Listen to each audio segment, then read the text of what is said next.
హరే కృష్ణ. భక్తులకి అందరికీ ప్రణామాలు, స్వాగతం సుస్వాగతం. హరే కృష్ణ. ఈరోజు మనము 10వ అధ్యాయం చెప్పుకోబోతున్నాము. 10వ అధ్యాయం.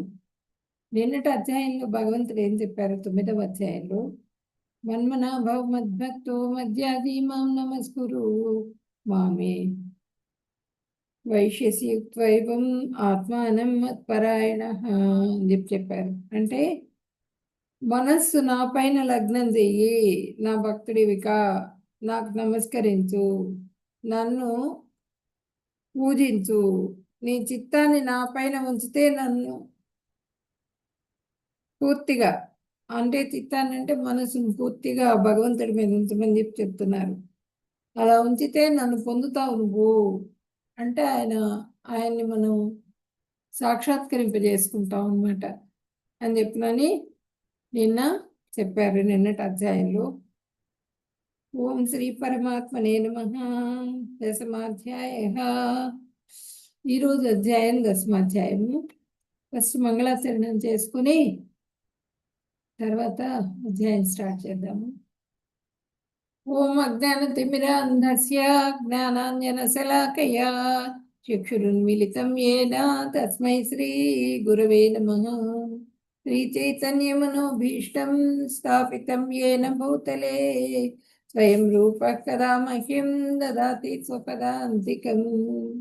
వందేహం శ్రీగురు శ్రీయుతపదకమలం శ్రీగురున్ వైష్ణవాంశ్చ శ్రీరూపం సాగ్రజాతం సగణ రఘునాథాన్వితం తం సజీవం సాద్వైతం సావధూతం పరిజన సహితం కృష్ణ చైతన్య దేవం శ్రీ రాధా కృష్ణ పాదాన్ సాగణ లలితా శ్రీ విశాఖాన్వితాంశ్చ. హే కృష్ణ కరుణా సింధో దీనబంధో జగత్పతే గోపేశ గోపికా కాంత రాధా కాంత నమోస్తుతే. తప్త కాంచన గౌరాంగీ రాధే బృందావనేశ్వరి వృషభానుసుతే దేవి ప్రణమామి హరిప్రియే. వాంఛాకల్పతరుభ్యశ్చ కృపా సింధుభ్య ఏవ చ పతితానాం పావనేభ్యో వైష్ణవేభ్యో నమో నమః. నమో విష్ణుపదాయ కృష్ణప్రేష్ఠాయ భూతలే శ్రీమతే భక్తివేదాంత స్వామిన్యితి నామినే. నమస్తే సరస్వతి దేవే గౌరవాణి ప్రచారిణే నిర్విశేష శూన్యవాది పాశ్చాత్య దేశతారిణే. జయ శ్రీ కృష్ణ చైతన్య ప్రభు నిత్యానంద శ్రీ అద్వైత గదాధర శ్రీవాసాది గౌర భక్త బృంద.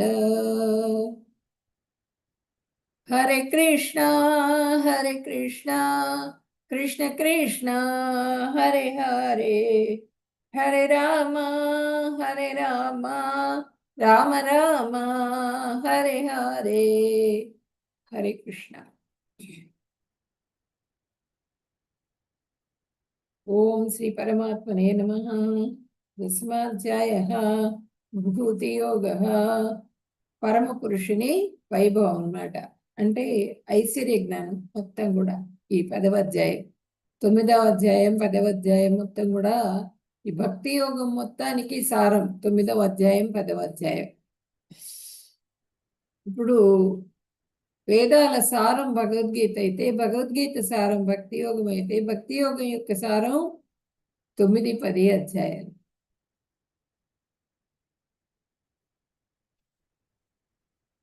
ఇప్పుడు నా విభూతులు తెలుసుకో, యుద్ధం చెయ్యి అని చెప్పినని భగవంతుడు ఇక్కడ చెప్తున్నారు.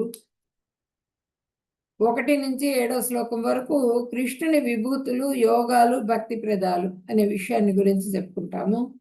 8 నుంచి 11 వరకు భక్తి యోగం వృద్ధి చెందే విధానం గురించి చెప్పుకుంటాం. చతుశ్లోకి వస్తుంది ఇందులో, ఆ చతుశ్లోకి గురించి చెప్పుకుంటాం. తర్వాత కృష్ణుడు దేవాది దేవుడని అర్జునుని ప్రకటన, విభూతులు వివరించమని అభ్యర్థన. ఆ విభూతులు ఏవో చెప్పమని చెప్పినని అభ్యర్థించారు. తర్వాత కృష్ణుని ప్రధానమైన దివ్య విభూతులు అంటే ఆ విభూతులు ఏవో వివరించమని చెప్పి అభ్యర్థించటం 12 నుంచి 18వ శ్లోకం వరకు.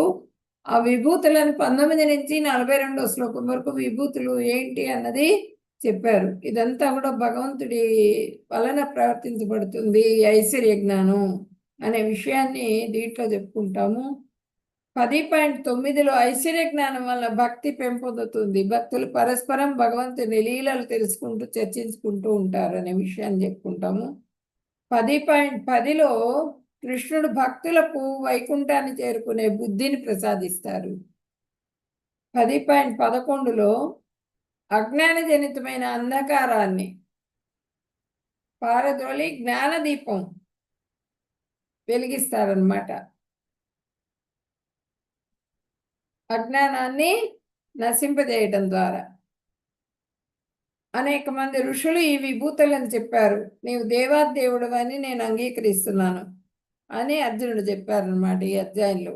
నీ విభూతులు వివరంగా చెప్తే వినాలనుంది నాకు అని చెప్పనని అర్జునుడు చెప్తున్నారు.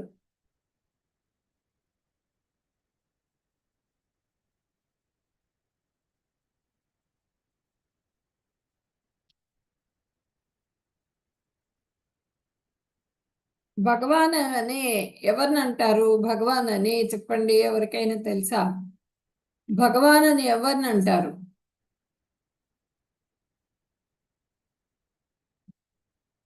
ముందర నేను అధ్యాయాలు చెప్పాను మీకు. 6 ఐశ్వర్యాలు కలిగి ఉన్నవాడిని భగవాన్ అంటారు మాతాజీ.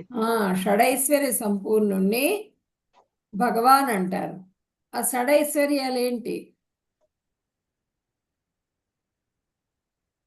కీర్తి, సంపద, వైరాగ్యము, జ్ఞానము, సంపూర్ణ వైరాగ్యము, సంపూర్ణ సంపద, చెప్పండి.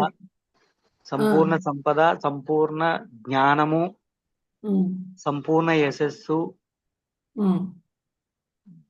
సంపూర్ణ సౌందర్యం, సౌందర్యము, మీకు సంపూర్ణ కీర్తి, శక్తి. యశస్సు అంటే కీర్తి. ఓకే, బాగా. హరే కృష్ణ. హరే కృష్ణ. ఇప్పుడు మనము ఈ 10వ అధ్యాయంలో భగవంతుడు ఏం చెప్తున్నారు? నీ విభూతులు చెప్పు అని చెప్పినాను అర్జునుడు అడుగుతారు. అడిగినప్పుడు భగవంతుడు చెప్తారనమాట. ఏం చెప్తారో చూద్దాం. ఇక్కడ ఒక ఫోటో చూపిస్తున్నారు మనకి. ఇక్కడ మనం ఫోటో షేర్ చేశాను చూడండి. ఇది ఈ ఘట్టం గురించి ఎవరికైనా తెలుసా?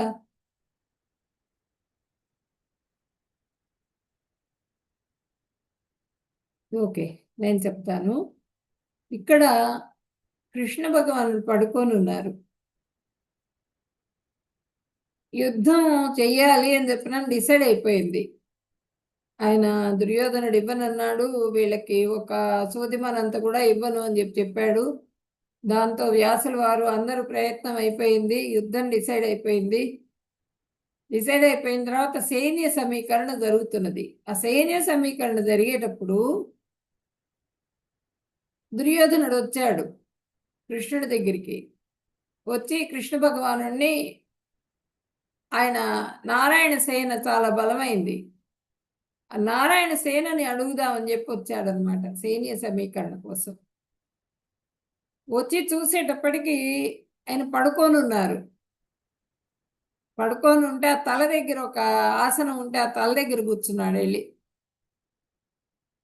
అదే అర్జునుడు వచ్చారు. అర్జునుడు వచ్చి ఆయన డైరెక్ట్గా పాదాల దగ్గర వెళ్ళి కూర్చున్నారు అర్జునుడు. కృష్ణ భగవానుడు కళ్ళు తెరిచి చూశారు. అర్జునుడిని క్షేమ సమాచారాలు అడిగారు. ఎట్లా ఉన్నావు, ఏంటి విశేషాలు, ఏంటి, ఎందుకు వచ్చావు, ఏదైనా పని మీద వచ్చావా ఏంటి బావా అని చెప్పనని ఆయన కుశల ప్రశ్నలన్నీ వేసి వివరాలు ఏంటి చెప్పు అని చెప్పనని అడిగారు. అడిగితే వెంటనే దుర్యోధనుడు నుండి నేను ముందొచ్చాను అని చెప్పనని చెప్తారనమాట. ఇట్లా యుద్ధం జరుగుతున్నది కదా, ఆ యుద్ధంలో సహాయం కోరటం కోసంగా వచ్చానని అర్జునుడు చెప్తారు. చెప్పంగానే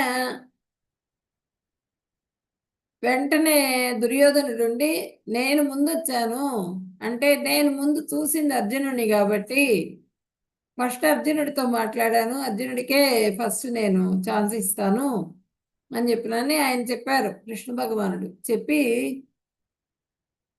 ఇట్లా సైన్యం నారాయణ సేన మొత్తం ఒక సైడ్ ఉంటుంది, నేను ఒక సైడ్ ఉంటాను. నేను ఆయుధం పట్టను, యుద్ధం చేయను, నేను ఓన్లీ రథసారథిగా మాత్రమే ఉంటాను, ఒక సైడ్ ఉంటాను నేను. అది మీరు కోరుకోండి, ఎవరు కావాలంటే వాళ్ళకి అని చెప్పారు. ఇంకా దుర్యోధనుడి గుండెల్లో రాయబడిపోయింది. అమ్మ బాబోయ్, ఈ అర్జునుడికి ఛాన్స్ ఇచ్చారు, నారాయణ సేన గోనేసుకుంటాడేమో అని దిగులు పడుతూ కూర్చున్నాడు. అర్జునుడు వెంటనే, నాకు మీరు కావాలి, మీరు మా వైపు రండి అని కృష్ణ భగవాను అడిగారు. బావా నువ్వు నా వైపు రా అని అడిగేటప్పటికీ, పిచ్చివాడు పిచ్చేదవా,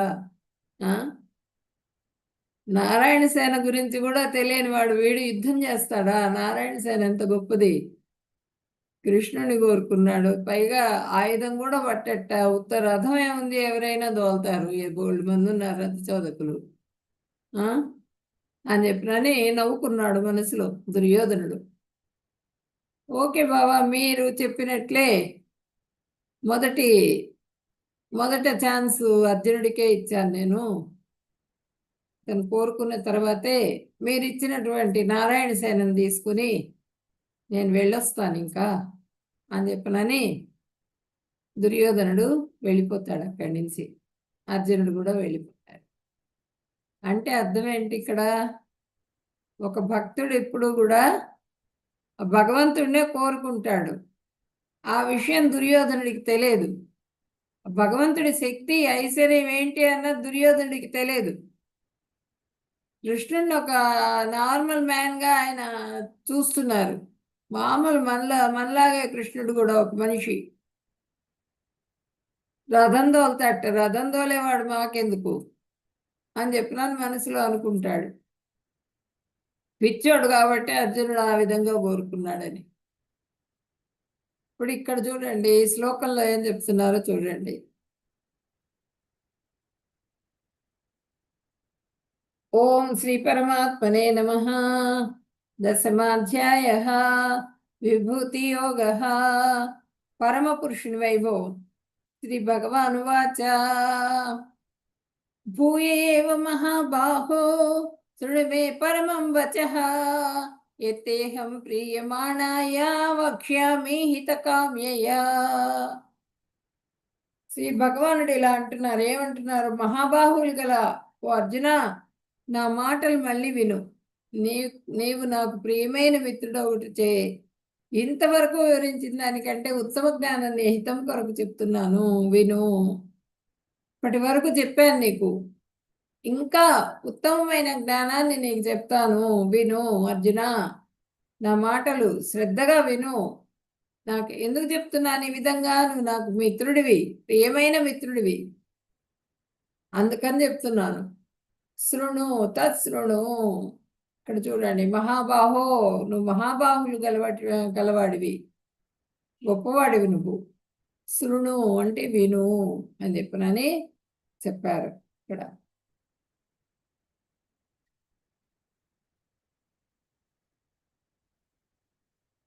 నమే విదుస్సురగణాః ప్రభవం న మహర్షయః, అహమాదిర్హి దేవానాం మహర్షీణాం చ సర్వసః. దేవతలకు కానీ మహర్షులకు కానీ నా పుట్టుక వైభవం తెలియదు, ఎందుకనగా దేవతలకు మరియు మహర్షులకు నేనే మూలము. అంటే దేవతలు కానీ మహర్షులు కానీ వాళ్ళందరూ కూడా నా తర్వాత వచ్చిన వాళ్ళు. నా గురించి నేను ఎప్పటి నుంచో అనాది, ఎప్పటి నుంచో ఉన్నాను నేను, నా గురించి వాళ్ళకి తెలియదు అని చెప్తున్నారు అనమాట. ఆయన గుర్తించలా, వీళ్ళు దేవతలు గుర్తించలా, భగవంతుడిని బ్రహ్మదేవుడు కూడా గుర్తించలా. ఆ కృష్ణ భగవానుడిగా వచ్చినప్పుడు బ్రహ్మదేవుడు ఏం చేశారు, ఏంటి కృష్ణుడు ఆ చద్దెలు అవన్నీ తింటున్నాడు, దొంగతనాలు చేస్తున్నాడు, అందరి ఇళ్లలో వెన్న తింటున్నాడు, అందరి ఎంగిళ్ళు తింటున్నాడు, ఈయన భగవంతుడు ఇట్లా అవతరించారా అని చెప్పినాను ఆయనకి సందేహం కలిగిందిట. ఆ బ్రహ్మగారికి సందేహం కలిగి బ్రహ్మగారు అక్కడ ఉన్నటువంటి గోవుల్ని, గోపబాలుని అందరినీ కూడా మాయం చేసి తీసుకొని వెళ్ళిపోయేటప్పటికి కృష్ణ భగవానుడికి తెలియందే ఉంది. ఆయన ఏం చేశారు, మొత్తం గోవులన్నీ సృష్టించారు, గోపబాలులందరినీ కూడా తయారు చేశారు, సృష్టించారు. అందరు వెళ్ళిపోయారు, మామూలుగా ఇళ్ళకి వెళ్ళిపోయారు, హ్యాపీగా ఉన్నారు. మళ్ళా నెక్స్ట్ డే మళ్ళీ వచ్చారు. అలా జరుగుతూ ఉంది.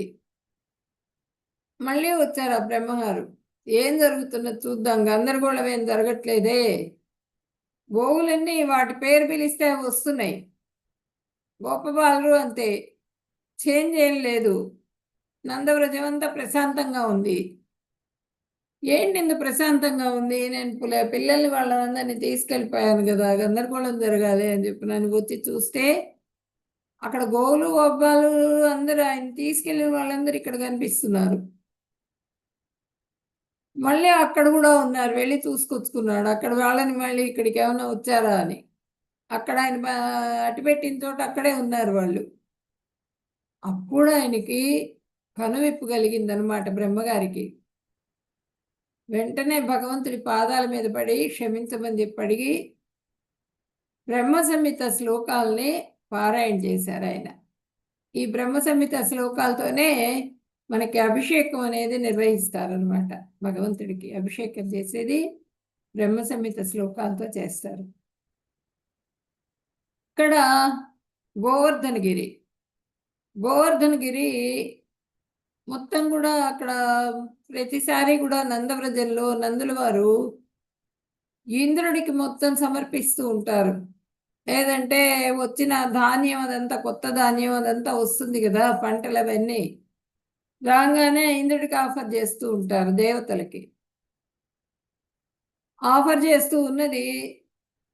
ఈసారి కృష్ణ భగవానుడు, నువ్వు ఇంద్రుడికి ఎందుకు ఆఫర్ చేయటము, ఆ గోవర్ధనగిరి ఉంది కదా, గోవర్ధనగిరి మనకి ఎంతో ఉపయోగపడుతున్నది, అన్ని మూలికలు కానీ, మళ్ళా మన గోవులకి పశుగ్రాసం కానీ అంతా కూడా గోవర్ధనగిరి నుంచే తెచ్చుకుంటున్నాం మనము. ఈసారి ఆ గోవర్ధనగిరికి చేద్దాం పూజ, ఇంద్రుడికి వద్దు. ఇదేమన్నా పద్ధత, మనది శాస్త్రంలో పద్ధతి ఉందా ఇలా చేయటం? లేదు అని చెప్పారు. మరి అలాంటప్పుడు ఎందుకు చేయటం, అవసరం లేదు, చేయొద్దు అని చెప్పినాను ఆపేశారు. ఆపేసేటప్పటికి సరే పిల్లవాడు అడుగుతున్నాడు విపరీతంగా అని చెప్పినని ఆయన గోవర్ధనగిరికి చేయడానికే నిర్ణయించుకున్నారు. అందరూ బండ్లు అవి కట్టుకొని వెళ్ళారు గోవర్ధనగిరి దగ్గరికి. అన్ని పదార్థాలన్నీ తయారు చేసుకుని, పిండి వంటలు అన్నీ, ఆ గోవర్ధనగిరికి పూజ చేద్దామని వెళ్ళేటప్పటికి అక్కడ ఆ విషయం తెలిసింది ఇంద్రుడికి. ఈసారి ఆఫర్ చేసేది నాకు చేయట్లేదు, గోవర్ధనగిరికి చేస్తున్నారు అనే విషయం తెలిసింది ఇంద్రుడికి. వెంటనే సంవర్తన మేఘాలని ఆదేశించాడు వర్షం కురవమని చెప్పి. ఇంక విపరీతంగా జోరుగా వర్షం, పిడుగులు, వడగళ్ళు, రాళ్ళు ఎలాగ పడుతున్నాయి. నది పొంగిపోతున్నది, యమునా నది పొంగిపోతున్నది, పొంగి ఊరి మీదకి వచ్చేసింది, అంతా ముంచేస్తున్నది అక్కడంతా కూడా. వీళ్ళు పదార్థాలన్నీ తీసుకెళ్ళి పెట్టుకున్నారు పాపం, అంతా ఫంక్షన్ చేసుకుందాం తెచ్చి పెట్టుకున్నది మొత్తం కూడా చిత్తడి అయిపోతున్నది. వెంటనే కృష్ణ భగవానుడు ఏం చేశారంటే తన చిటికెన వేలు మీద ఆ గోవర్ధనగిరిని ఎత్తారు పైకి, చిటికెన వేలు మీద. అయ్యయ్యో కృష్ణ, నువ్వు చిన్నపిల్లవాడివి, నువ్వు నీ చిటికెల మీద వేలు మీద ఎత్తావా నీ వేలంతా నీ చెయ్యి నొప్పి పుడుతుందని వాళ్ళందరూ కూడా, అంటే ఒక పిల్లవాడిని ఒక ప్రేమగా అన్నమాట. ఆ గోపబాలురు మళ్ళా అక్కడ ఉన్నటువంటి నందవ్రజంలో ఉన్నటువంటి వీళ్ళు అందరూ కూడా తలా ఒక కర్ర తీసుకుని ఆ కర్రలు సపోర్ట్గా పెట్టారు గోవర్ధనానికి. కృష్ణుడు 8 రోజులు మొత్తం ఆ గోవర్ధనగిరిని ఎత్తే పట్టారు వేలు మీద. ఆయన ఒక్క చుక్క మంచినీళ్ళు కూడా తాగల 8 రోజులు కూడా అట్లాగే ఉన్నారు. యశోదామాత రోజుకి 8 రోజులు కాదు 7 రోజులు 8 సార్లు ఆమె భోజనం పెడుతుందిట, ఆఫరింగ్ చేస్తుంది యశోదామాత. ఆ ఆఫరింగ్ చేసేది ఆగిపోయింది, ఆయనకేమీ పెట్టలా 7 రోజులు కూడా అట్లనే పట్టుకొని ఉన్నారు. 7 రోజులు అయిపోయిన తర్వాత ఆయనకి తెలిసింది ఇంద్రుడికి, ఇట్లా గోవర్ధనం కింద అందరూ ఉన్నారు, గోవర్ధనగిరిని కృష్ణ భగవానుడు చిటికెన్ వేలు మీద ఎత్తారని తెలిసింది, అందరు చూశారు. వెంటనే ఇంద్రుడు వచ్చేసి పాదాల మీద పడిపోయినాడు, క్షమించమని చెప్పి, నేను గుర్తించలేకపోయినాను, నన్ను క్షమించమని చెప్పి. ఆయన ఏం చేశారు, 7×8 = 56, రోజుకి 8 సార్లు ఆఫరింగ్ చేసేది. ఆ ప్రసాదం కూడా తినకుండా చేశాను, నేను ఎంత అపరాధం చేశాను అని చెప్పినని బాధపడి ఆయన 56 రకాల పిండి వంటలు తయారు చేసి భోగా సమర్పణ చేశారనమాట కృష్ణ భగవానుడికి. అప్పటి నుంచి కూడా చెప్పను పోగాని అప్పటి నుంచి కూడా ఇప్పటికి కూడా అది జరుగుతూ ఉన్నది. 56 రకాలు కాదు, ఇప్పుడు ఇంకా ఇంకా చాలా చాలా వెరైటీస్ తయారు చేసి భగవంతుడికి నివేదన చేస్తూ ఉంటారు. అంటే ఏంటంటే ఇక్కడ ఆ ఇంద్రుడు కూడా గుర్తించలేకపోయినాడు భగవంతుడిని, బ్రహ్మదేవుడు కూడా గుర్తించలేకపోయినాడు. అదే ఇక్కడ చెప్తున్నారు, దేవతలకు కానీ మహర్షులకు కానీ నేనే మూలము, వాళ్ళకి ఆదిపురుషుడిని నేను, కాబట్టి వాళ్ళు నా తర్వాత వచ్చినటువంటి వాళ్ళకి తెలియదు, నా పుట్టుక తెలియదు అని చెప్పనని భగవంతుడు చెబుతున్నారు.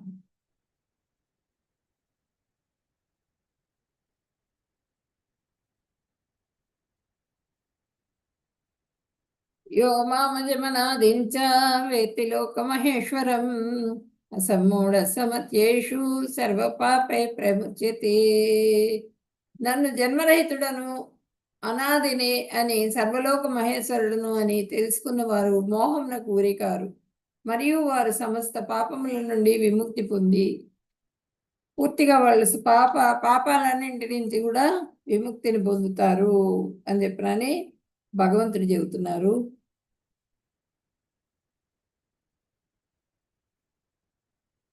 భగవంతుడు అజుడు, పుట్టుకలేనివాడు అనమాట. వేత్తిలోక మహేశ్వరం, వేత్తిలోక మహేశ్వరం అంటే విశ్వమునందలి గ్రహమండలములన్నింటికి దివ్య ప్రభు అనమాట ఆయన, మహేశ్వరుడు ఆ గ్రహాలన్నింటికీ కూడా.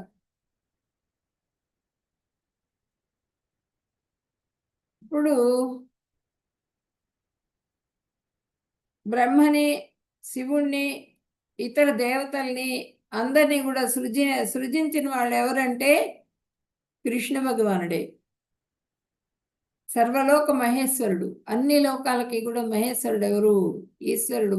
ఈశ్వరుడు అంటే భరించేవాడు, సర్వలోక మహేశ్వరుడు, అందరినీ కూడా భరించేవాడు ఆయన.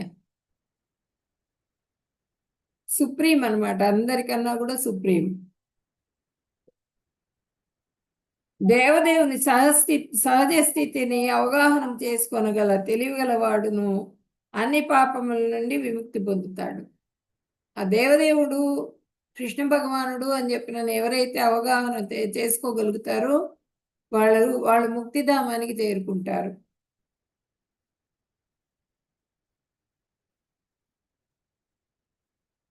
అని చెప్పినని చెప్తున్నారు ఇక్కడ ప్రభుపాదుల వారి భాష్యంలో జయ ప్రభుపాద్.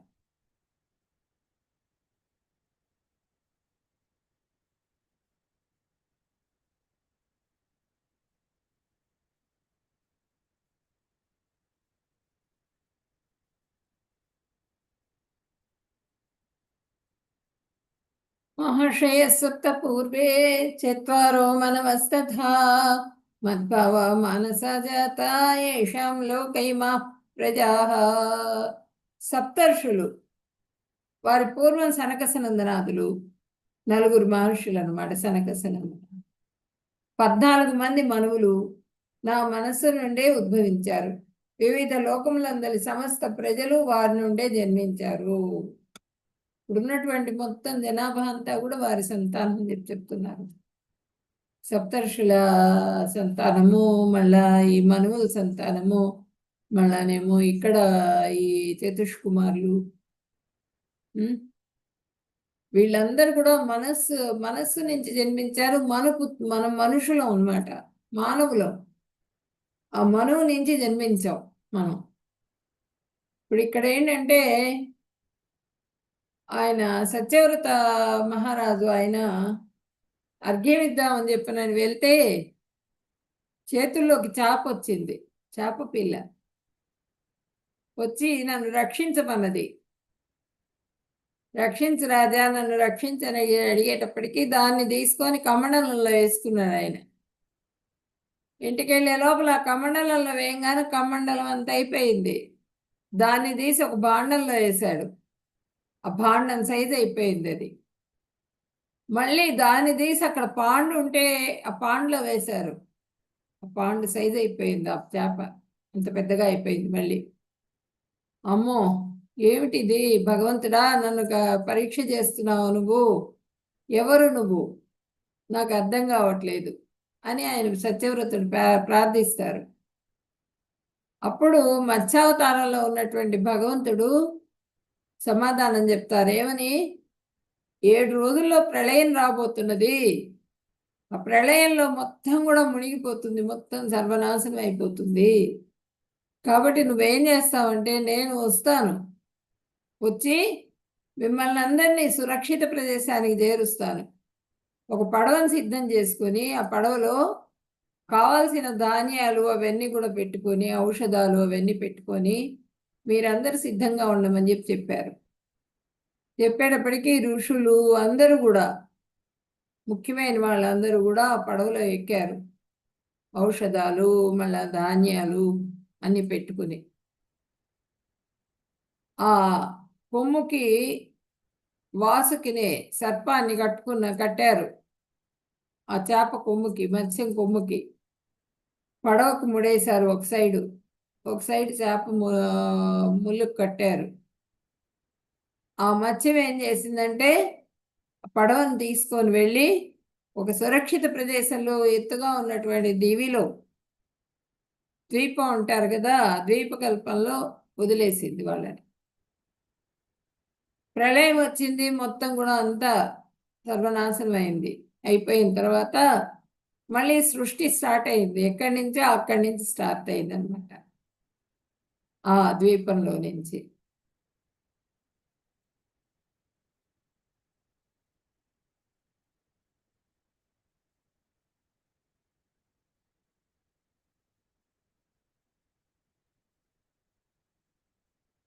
ఏతాం విభూతిం యోగంచ మమయో వేత్తి తత్వతః సువికంపేన యోగేన యుజ్యతే నాత్ర సంశయః.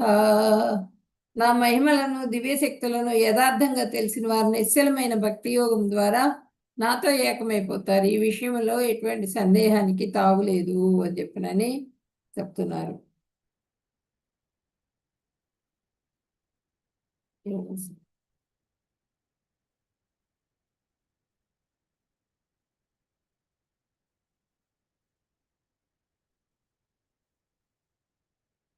మనువులు ఎంతమంది అంటే 14 మంది మనువులు, నలుగురు చతుష్కుమారులు, 14 మంది మనువులు.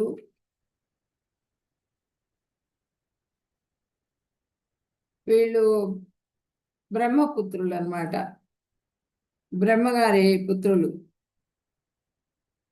సప్తఋషులు, 7 సప్తఋషులు, వీళ్ళందరూ కూడా వెళ్ళటం జరిగింది. ఈ సప్తఋషులు ఎవరు అంటే ఒక్కసారి చెప్తాను నేను. ఎప్పటికప్పుడు మారిపోతూ ఉంటారు. ఆ మనువు మారినప్పుడల్లా సప్తర్షులు కూడా మారిపోతుంటారు. మనది స్వయంభూ మన్వంతరం. అప్పుడే మన్వంతరం అంటే 7వ మన్వంతరం, వైవస్వత మన్వంతరం మంది. వైవస్వతే అని చెప్పుకుంటాం కదా.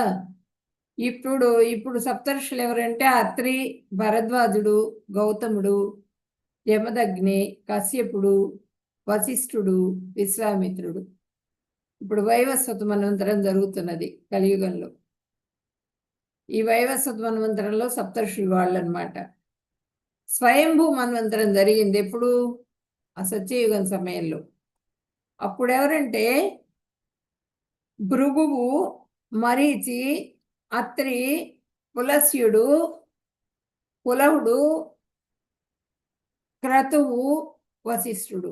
వీళ్ళు సప్తర్షులు అన్నమాట. అప్పుడు అంటే ప్రతి మన్వంతరానికి కూడా సప్తర్షులు కూడా మారిపోతూ ఉంటారు. అది తెలుసుకోవాలి మనం.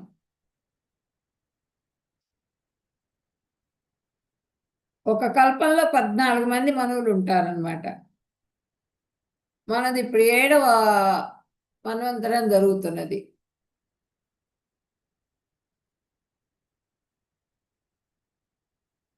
ఆ బ్రహ్మగారు పుట్టిన మన్వంతరం పేరు స్వయంభూ మన్వంతరం.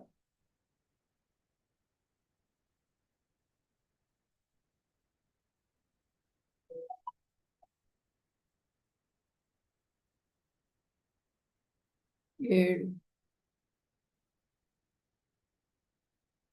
ఇప్పుడు నా యొక్క వైభవం నందున యోగశక్తి ఎందును నిజముగా విశ్వాసము గలవాడు విశుద్ధ ప్రేమయుక్త సేవలో నిమగ్నై ఉండను, దీనికి సందేహం లేదు అని చెప్పనని భగవంతుడు చెప్తున్నారు ఇక్కడ. తర్వాత శ్లోకాకి వెళ్దాం. యుజ్యతే నాత్ర సంశయ, యుజ్యతే కూడి ఉండును, అత్ర ఇచ్చట నా సంశయ, నా సంశయ, ఈ విషయంలో ఎటువంటి సందేహం కూడా పెట్టుకోవద్దు, సందేహానికి తావు లేదు అని చెప్పినని చెప్తున్నారు.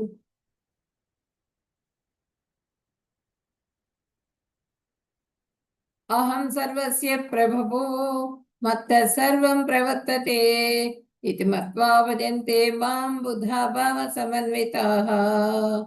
నేనే సమస్త సృష్టికి మూల ఉత్పత్తి స్థానాన్ని, నా వల్లనే సమస్తము నడుస్తున్నది. దీనిని పూర్ణముగా తెలుసుకున్న జ్ఞానులు నన్ను అత్యంత భక్తి విశ్వాసాలతో ఆరాధిస్తారు.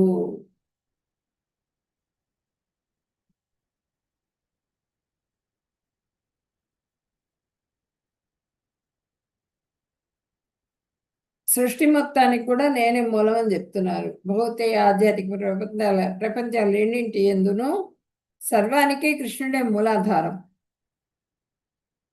ఈ విషయం తెలుసుకొనితే దేవదేవుని భక్తియుక్త సేవ ఎందు సుస్థిరమగును.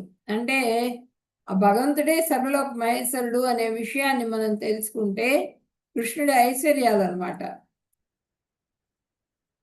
ఎవరైతే తెలుసుకుంటారో వాళ్ళు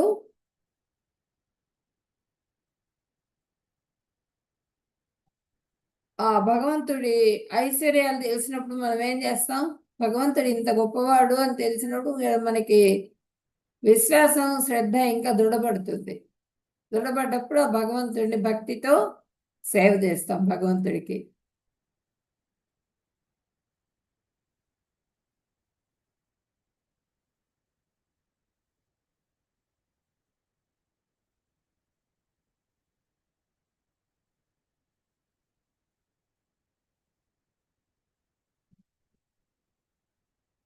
మచ్చిత్తామనుగత ప్రాణా బోధయంత పరస్పరం కథయంతశ్చ మాం నిత్యం తుష్యంతి చరమంతి చ. శుద్ధ భక్తులు మనస్సు నాయందే లగ్నం చేసి వారి జీవితాలను శరణాగతితో నాకే అర్పించి ఎల్లప్పుడూ నాయందే సంతుష్టులై ఉంటారు. ఒకరినొకరు నా గురించి తెలుపు ఒకరికొకళ్ళు చెప్పుకుంటూ ఉంటారనమాట శుద్ధ భక్తులు. ఆ భగవంతుడికి పూర్తిగా సరెండర్ అయిపోతారు. సరెండర్ అయిపోయి భగవంతుడి లీలల్ని చెప్పుకుంటూ వాళ్ళు సంతుష్టులై ఉంటారనమాట. చాలా సంతోషంగా ఒకళ్ళకొకళ్ళు చెప్పుకుంటూ వైభవాలను చర్చించుకుంటూ అత్యంత ఆనందాన్ని తృప్తిని పొందుతూ ఉంటారు అని చెప్పనని చెప్తున్నారు ఇక్కడ.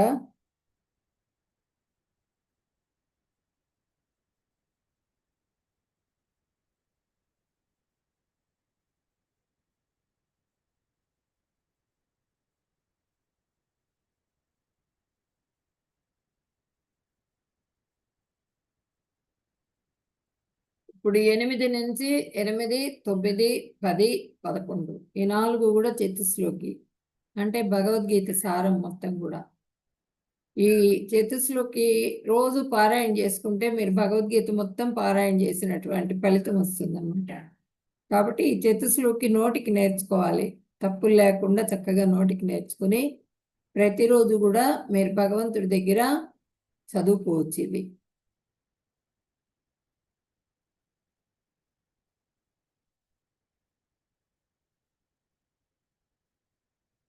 తేషాం సతతయుక్తానాం భజతాం ప్రీతిపూర్వకం దదామి బుద్ధియోగంతం ఏన మాముపయాంతి తే. ప్రేమపూర్వక భక్తితో సదా నన్ను సేవించే వాళ్లకు నేను బుద్ధియోగం ప్రసాదిస్తాను. దానిచే వారు నన్ను చేరగలుగుతారు. ఆ బుద్ధియోగాన్ని కూడా నేనే ప్రసాదిస్తాను అని చెప్పనని భగవంతుడు చెప్తున్నారు ఇక్కడ.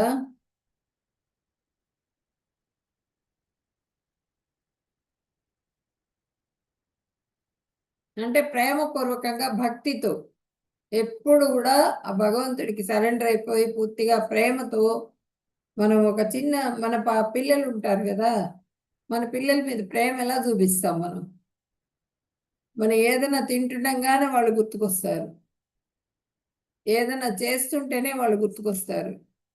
అలా భగవంతుడు గుర్తు రావాలి. ప్రతి విషయంలో కూడా మనకి భగవంతుడు గుర్తుకు రావాలి. కంటిన్యూస్గా 24 గంటలు 24/7 మనకి ఆ భగవంతుడు మన హృదయంలోనే ఉండాలన్నమాట. అప్పుడు అలా ఎవరైతే ఉంటారో వాళ్ళు సేవ చేస్తూ ఉంటారు భగవంతుడికి. అట్లా సేవ చేసేవాళ్ళు వాళ్ళకి ఆ బుద్ధిని, ఆ సేవ చేసే బుద్ధిని కూడా నేనే ప్రసాదిస్తాను వాళ్ళకి. దాంచే వారు నన్ను చేరగలుగుతారు. ఏ విధంగా ప్రేమగా సేవ చేయాలి అనేటువంటి శక్తిని కూడా వాళ్ళకి నేనే ఇస్తాను. వాళ్ళ సేవ చేసుకోవడం ద్వారా నన్ను చేరగలుగుతారు అని చెప్పనని ఇక్కడ చెప్తున్నారు అనమాట.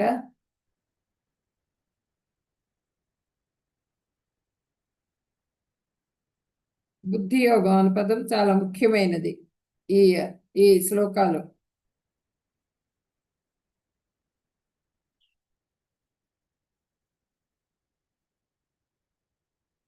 అంటే చాలా విషయాల గురించి చెప్పారు భగవంతుడు. బుద్ధియోగం గురించి కూడా అర్జునుడికి చెప్తున్నారు అనమాట. కృష్ణ భగవానుడు ప్రజలు దీనినే అంటే చరమ లక్ష్యం కృష్ణ భగవానుడు. అన్నింటికి కూడా ప్రజలు దీన్ని ఎరుగరు. అందుచే భక్తుల యొక్కయు ప్రామాణిక ఆధ్యాత్మికాచార్యుని యొక్కయు సహచర్యం చాలా ముఖ్యం. అందరికీ తెలియదు ఎవరికి కూడా. ఒక టెంపుల్కి వెళ్తాము, వెళ్ళినప్పుడు ఆ దేవుని చూడంగానే ఎటువంటి స్పందన ఉండదు. ఊరికే అట్లా నమస్కారం చేస్తాం, ఏదో టెంకాయ కొడతాము, ఏదో పూజ చేస్తున్నారంటారా డబ్బులు కడతాం, అంతా తాత్కాలికంగా జరిగిపోతుంది అనమాట, వెళ్ళిపోతూ ఉంటాం. అదే మీరు భక్తుడయ్యి శాస్త్రం విని భగవంతుడు ఎంత గొప్పవాడు విని భగవద్గీత వింటూ మీరు ఆ గురువు చెప్పిన వాక్యాలన్నీ వింటూ ఉన్నప్పుడు ఏమవుతుంది, మీకు భగవంతుడు ఎంత గొప్పవాడు అన్నది తెలుస్తుంది.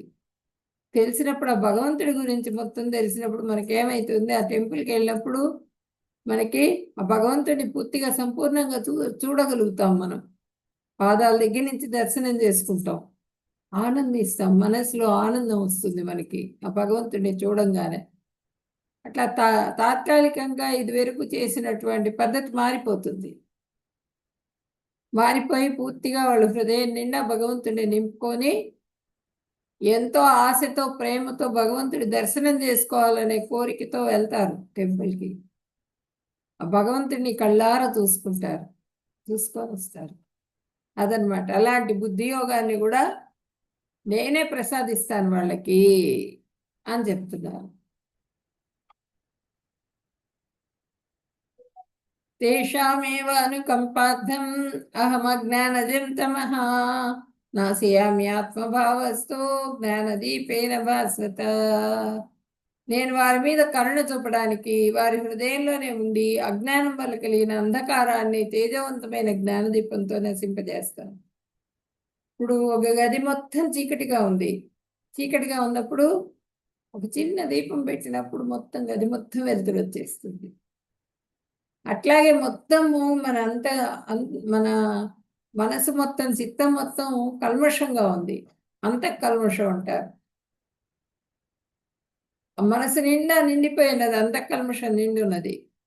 అప్పుడు మనం ఏం చేయాలి? భగవంతుడి సేవ చేసినప్పుడు ఆ భగవంతుడు మనకి తేజోదీపాన్ని వెలిగిస్తారు. అవిద్యం తొలగిపోతుంది. అవిద్య తొలగిపోయినప్పుడు విద్యతో ఆవృతమవుతుంది. ఆ విద్యే దీపం, తేజోదీపం. ఆ తేజోదీపాన్ని వెలిగిస్తారనమాట. భగవంతుడు, శాస్త్రాలు, భగవంతుడి గురించి చెప్పే శాస్త్రాలు, గురువులు, వీళ్ళందరూ కూడా ప్రతి జీవిలో కూడా తేజోదీపం వెలిగేందుకు ప్రయత్నం చేస్తారు. వాళ్ళు ఇక్కడ చూడండి, ఇది ఈ శ్లోకం కూడా చతుశ్లోకిలో 8, 9, 10, 11 ఆఖరి శ్లోకం ఇది.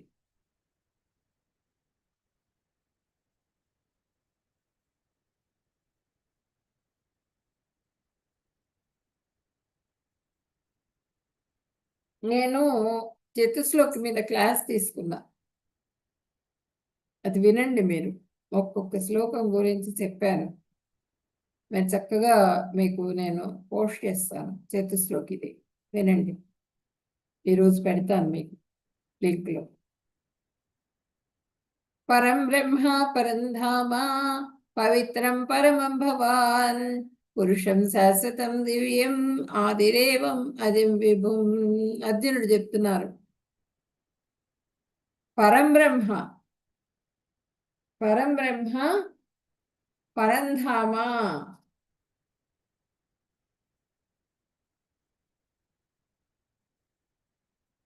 దివ్యమైన సత్యం అన్నమాట. పరంబ్రహ్మ అంటే దివ్యమైన ఆశ్రయం ఇది. పరంబ్రహ్మ పరంధామ, ఈ ధామం దివ్యమైనటువంటి ఆశ్రయం మాకు. పవిత్రం పరమం భవాన్, పవిత్రమైనటిది మరియు దివ్యమైనటిది. భవాన్ నువ్వు చాలా పవిత్రుడివి, దివ్యమైనటువంటి వాడివి. పురుషం శాశ్వతం దివ్యం, పురుషులందరిలోకి పూర్ణ పురుషుడివి నువ్వు, శాశ్వతమైనటువంటి పూర్ణ పురుషుడివి. ఆదిదేవం అజం విభుం, ఆదిదేవం అందరిలోకి ఆది, మొదటివాడివి. అజుడివి, పుట్టుకలేనటువంటి వాడివి. అజం విభుం అని చెప్పినని ఇక్కడ ప్రార్థిస్తున్నారనమాట కృష్ణ భగవాను. నీవు దేవాది దేవుడవు, పరంధాముడవు, పరిశుద్ధుడవు, సంపూర్ణ సత్యం నీవే, శాశ్వతమైన వాడవు. నీవు ఆది పురుషుడవు, అతీంద్రియుడవు, పుట్టుకలేని వాడవు, సర్వవ్యాపకుడవు. నారదుడు, అసితుడు, దేవలుడు మరియు వ్యాసుడు వంటి గొప్ప ఋషులందరూ నీ గురించిన ఈ సత్యాన్ని ధృవపరిచారు. ఇప్పుడు నీవు స్వయంగా దీనిని నాకు ప్రకటిస్తున్నావు. ఆదిదేవం అజం విభుం ఆహుస్త్వం ఋషయ సర్వే దేవర్షిర్నారదస్తథా అసితో దేవలో వ్యాసః స్వయం చైవ ప్రవిశి మే. ఆ అసితుడు, నారదుడు, అసితుడు, దేవలుడు, వ్యాసుడు వీళ్ళందరూ కూడా ఆ విషయాన్ని నిర్ధారించి చెప్పారు. నాకు నువ్వు గొప్పవాడివని తెలుసు, కానీ వీళ్ళందరూ కూడా నిర్ధారించారు నువ్వు అజుడివని, నువ్వు గొప్పవాడివని, దేవాదేవుడివని, సర్వలోక మహేశ్వరుడివని వీళ్ళందరూ కూడా కీర్తిస్తున్నారు. నీ గురించి నీ సత్యాన్ని ధ్రువపరిచారు వాళ్ళు. ఇప్పుడు నువ్వు స్వయంగా అది నాకు ప్రకటిస్తున్నావు. నేనే భగవాన్.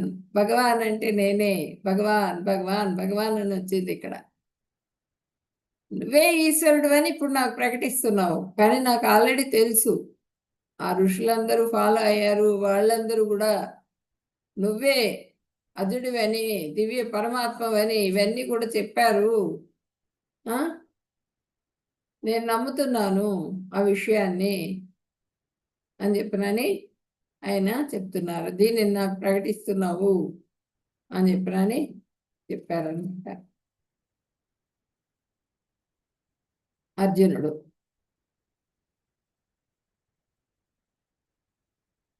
17వ శ్లోకం.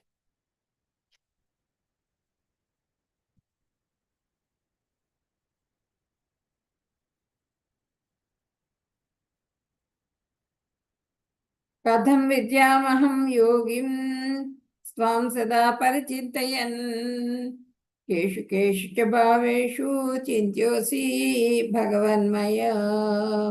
ఓ కృష్ణ, దివ్యయోగీశ్వర, నేను సర్వదా నిన్నెట్లు చింతింతును, నిన్నెట్లెరుంగుదును.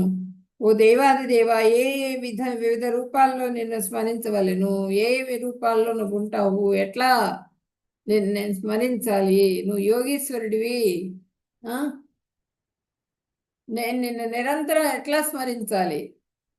ఆ విషయాన్ని చెప్పు, నాకు తెలుసుకోవాలనుకుంటున్నాను. ఏ రూపాల్లో నిన్ను గుర్తు చేయగల, ఎట్లా గుర్తుపట్టాలి నిన్ను చెప్పు నాకు అని చెప్పినని అడిగాడనమాట అర్జునుడు. విస్తరేణాత్మనో యోగం విభూతించ జనార్దన భూయ కథయ తృప్తిర్హి శృణ్వతా నాస్తి మే అమృతం.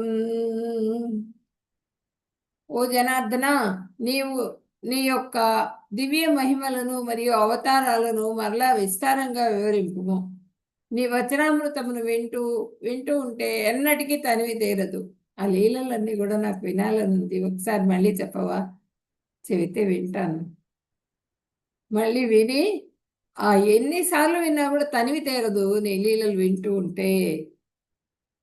ఆ అవతారాలని గురించి, ఆ లీలల్ని గురించి, మహిమలను గురించి అంతా కూడా నాకు ఒక్కసారి మళ్ళీ వినాలనుంది, చెప్పు కృష్ణ అని చెప్పినని అడిగారనమాట. జనార్దన అంటే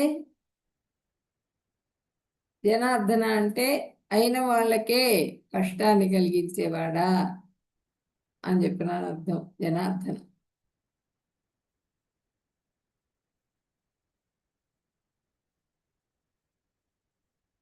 ఇప్పుడు ఇక్కడి నుంచి మీకు మొత్తం కూడా ఇవి వస్తాయి అన్నమాట. ఐశ్వర్యాలు, ఆయన భగవంతుడి ఐశ్వర్యాలు ఏంటి అన్నది చెప్తారు ఇక్కడ 21వ శ్లోకం నుంచి.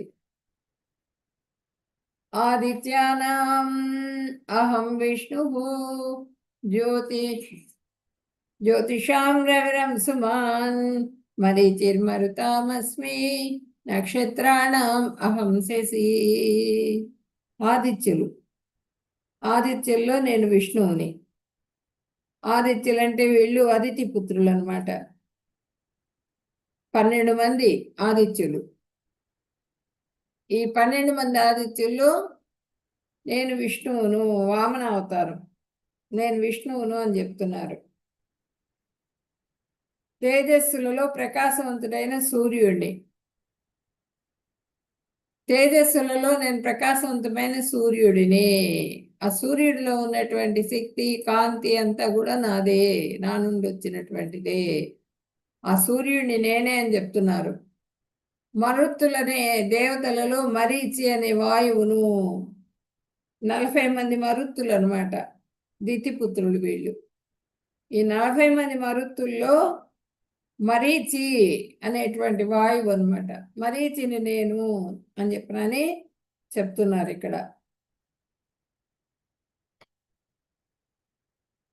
మరియు రాత్రిపూట ఆకాశ నక్షత్రాల్లో చంద్రుడిని. ఆకాశంలో ఉన్న నక్షత్రాలు కానీ చంద్రుడు కానీ అన్నీ నా నుండి వచ్చినటువంటివే. ఆ చంద్రుడిలో నుంచి ఔషధాలు వస్తాయి, ఔషధ గుణాలు ఉంటాయి అన్నమాట ఆ చంద్రుడి నుంచి వచ్చే కాంతిలో. ఆ చెట్లలో మళ్ళా కింద భూమిలో ఉన్నటువంటి ఔషధాలు వీటికి వచ్చే శక్తి అంతా కూడా ఎక్కడి నుంచి వస్తుంది? చంద్రుడి నుంచి వస్తుంది. ఆ శక్తి ఎవరు ఇచ్చారు? భగవంతుడు ఇచ్చారు. భగవంతుడి నుంచి చంద్రుడికి వస్తే చంద్రుడి నుంచి మనకు వస్తుంది భూమి మీదకి ఆ శక్తి. నక్షత్రాలన్నింటిలో కూడా శ్రేష్టమైన నక్షత్రం చంద్రుడు. ఆ చంద్రుడిని నేను అని చెప్తున్నారు.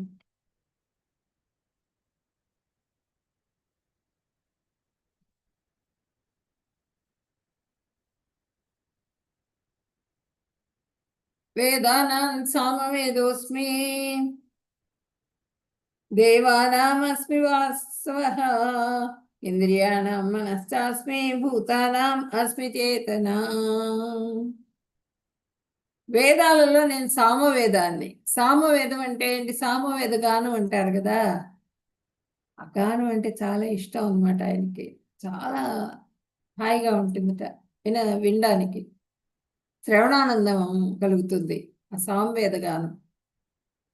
ఆ వేదాల్లో అన్నింటిలో కూడా సామవేదాన్ని నేను అని చెప్తున్నారు. దేవతలలో నేను స్వర్గరాజు ఇంద్రుడను. దేవతలందరిలోకి సుప్రీం ఎవరు? దేవతలందరి రాజు ఇంద్రుడు. ఆ ఇంద్రుడిలో ఉన్నటువంటి సామర్థ్యం కానీ ఆ ఇంద్రుడి శక్తి కానీ అంతా కూడా నా నుండి వచ్చినటువంటిదే. నేనే ఇంద్రుడిని అని చెప్తున్నారు. ఇంద్రియాల్లో ఉండే నేను మనస్సును.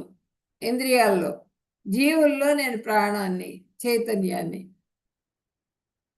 ఆ మనస్సు నేను అని చెప్తున్నానంటే మనసు బ్రెయిన్ చూపిస్తున్నారు ఇక్కడ. మనసులో చిత్తంలో వచ్చేటువంటి ఆలోచనలు కానీ అవన్నీ కూడా నావే, నా నుండి వచ్చినటువంటివే. నేను బీజ ప్రదాతని మీకు అని చెప్పి తండ్రి చెప్తున్నారనమాట భగవంతుడు. జీవుల్లో నేను ప్రాణాన్ని మొత్తం చైతన్యాన్ని నేనే అని చెబుతున్నారు. ఇప్పుడు మనలో ఉన్నటువంటి కదలికలు కానీ ఈ కంటిలో ఉన్నటువంటి ప్రతి దీనికి కూడా అంగానికి కూడా మనకి దేవత ఉంటారు, అధిష్టాన దేవత ఉంటారు. ఆ దేవతలందరినీ ఆదేశించేది ఎవరు? ఆ దేవతలందరికీ గురువు ఎవరంటే ఈయన కృష్ణ భగవానుడు. ఆయన ద్వారానే అవన్నీ కూడా చైతన్యం పొందుతారు.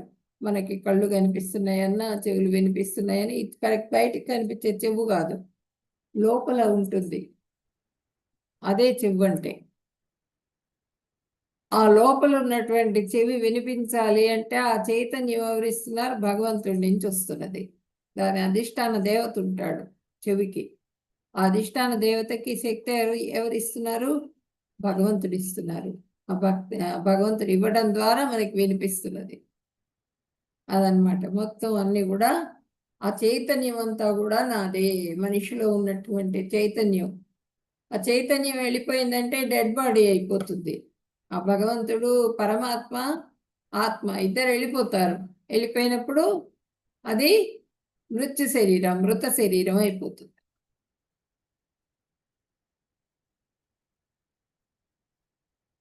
రుద్రాణం శంకరశ్చాస్మి విత్తేశో యక్షరక్షసాం వసూనాం పావకశ్చాస్మి మేరు శిఖరిణామహం. సమస్త రుద్రులలో నేను శివుడను. రుద్రాణం శంకరశ్చాస్మి.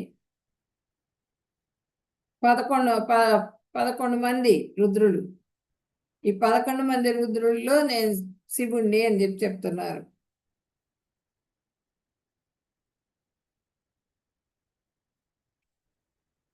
యక్షరాక్షసులలో ధనపతి అయిన కుబేరుడు. యక్షులు అందరికీ అధిపతి ఎవరంటే కుబేరుడు. ఆ కుబేరునిలో ఉన్నటువంటి శక్తి అంతా కూడా, సామర్థ్యం అంతా కూడా నాదే. ఆ కుబేరుడిలో దగ్గర ఉన్నటువంటి సంపద మొత్తం కూడా నాదే. ఆ ధనపతి అయిన కుబేరుడు ఎలా ధనపతి అయ్యాడు? నా శక్తి అది అని చెప్తున్నారు. వసువులలో అగ్నిదేవుడు వసువులలో, అది నేనే. మరియు పర్వతాలలో మేరు పర్వతం. ఇప్పుడు ఆ అగ్ని అనేది మనకి మన దేహంలో కూడా ఉంది. వైశ్వానర అగ్ని అంటారు. ఆ అగ్ని లేకపోతే మనకి డైజెషన్ అంతా ఉండదు, డైజెస్ట్ అవ్వదు ఫుడ్. అంటే ఆ అగ్ని ఆ శక్తి ఎవరిది అంటే నాదే. వసువుల్లో ఉన్నటువంటి అగ్నిలో ఉన్నటువంటి శక్తి ఎవరిది అంటే నాదే.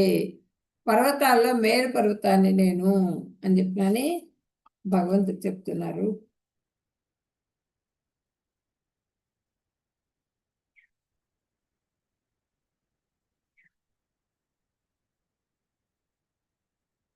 ఆ ప్రకృతి వనరులన్నీ కూడా ఆ మేరు పర్వతంలో ఉంటాయన్నమాట.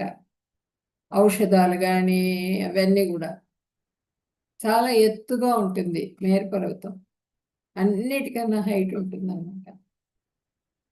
ఆ మేరు పర్వతం శక్తి ఎవరిది అంటే నాదే.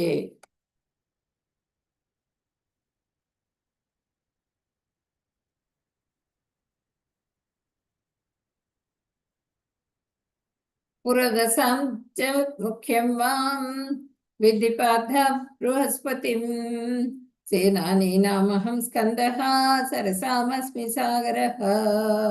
ఓ అర్జున, నేను పురోహితులలో బృహస్పతిని, సేనాపతుల్లో కార్తికేయుడిని, మరియు జలాశయాల్లో నేను సముద్రమని తెలుసుకొనుము. ఆ సముద్రాన్ని నేను జలాశయాల్లో అని చెప్తున్నారు. 24.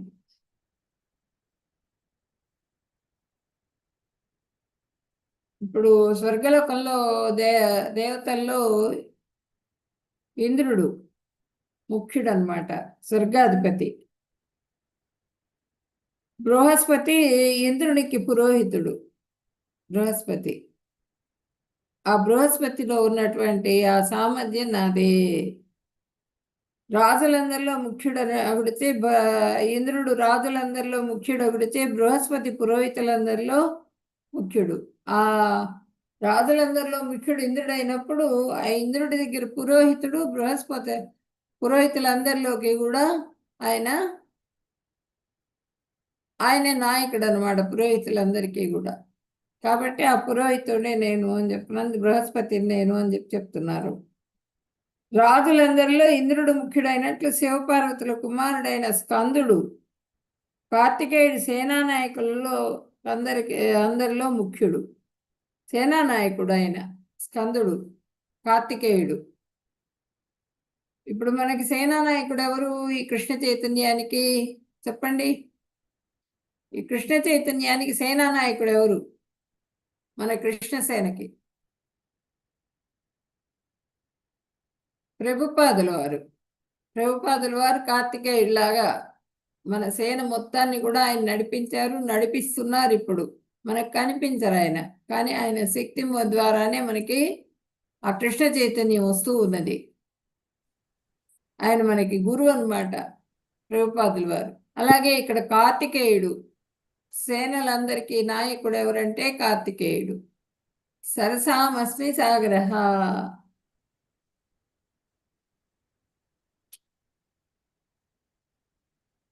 జల స్వరూపంలో ఉన్నటువంటి జలాలన్నింటికీ కూడా సముద్రుడు మిక్కిలి గొప్పది.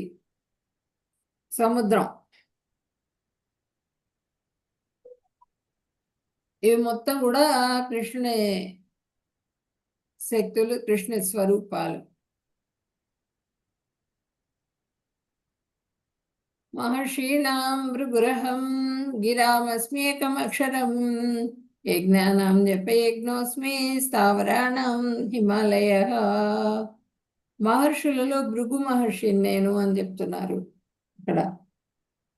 భృగు మహర్షిని నేను, మహర్షుల్లో నేను భృగువుని. ధ్వని భ్రమణంలో దివ్యమైన ఓంకారాన్ని నేను. యజ్ఞాలలో పవిత్ర నామ జపం యజ్ఞాన్ని, జప యజ్ఞాన్ని నేను. స్థావరాల్లో హిమాలయాన్ని. హిమాలయాలు చాలా దూరం వ్యాపించి ఉన్నాయి అన్నమాట. కాబట్టి ఆ హిమాలయాల్లో ఉన్నటువంటి ఆ శక్తి, ఆ వనరులు అంతా కూడా నాదే, నా శక్తి అది అని చెప్పినాను భగవంతుడు చెప్తున్నారు ఇక్కడ. ప్రథమ జీవి ఎవరు అంటే విశ్వంలో బ్రహ్మగారు. బ్రహ్మ వివిధ జాతుల వ్యాపనానికి పలువురు కుమారులను సృజించెను. ఈ కుమారులలో భృగు మిక్కిలి శక్తివంతుడైన ఋషి. ఆయన భృగు మహర్షిని బ్రహ్మగారు సృష్టించారు. బ్రహ్మగారి నుంచి వచ్చారనమాట ఆయన. ఆ భృగు మిక్కిలి శక్తిమంతుడు. అన్ని దివ్యమైన కంపనాల్లో ఓంకారం చాలా శక్తివంతమైంది. ఓంకారం శబ్దం అంతా వ్యాపించున్నది, మొత్తం విశ్వం అంతా కూడా వ్యాపించినది ఓంకార శబ్దం. ఒక పైకి వెళ్ళండి, మన మేడ మీద పైకి వెళ్ళి పై అంతస్తు నుంచి మనం కొంచెంగా తలుపు తెరవండి. తలుపు తెరిస్తే దాంట్లో నుంచి ఓంకారం వస్తూ ఉంటుంది. మనకి ఒక శంఖాన్ని చెవి దగ్గర పెట్టుకోండి, ఓంకారం వస్తూ ఉంటుంది నాదం. సముద్రం దగ్గరికి వెళ్ళండి, సముద్రపు ఘోషలో ఓంకారం ఉంది. మొత్తం మొత్తం సర్వం కూడా ఓంకారంతో నిండిపోయినది అనమాట. అదే చెప్తున్నారు, ఆ ఓంకారమును నేనే అని చెప్పనని చెబుతున్నారు. యజ్ఞాలలో జప యజ్ఞాన్ని నేను. హరే కృష్ణ కృష్ణ కృష్ణ హరే హరే, హరే రామ హరే రామ, రామ రామ హరే హరే. ఆ జప యజ్ఞం ఎవరు అంటే భగవంతుడే. స్థావరాల్లో హిమాలయాన్ని.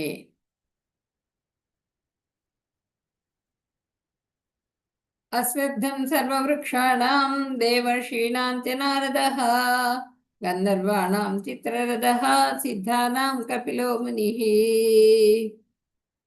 అశ్వత్థ వృక్షం మిక్కిలి సుందరంగా ఉన్నటువంటి చెట్టు అన్నమాట ఇది. భారతదేశంలో ప్రజలు నిత్యం ప్రాతకర్మల్లో ఒకటి దాని పూజ.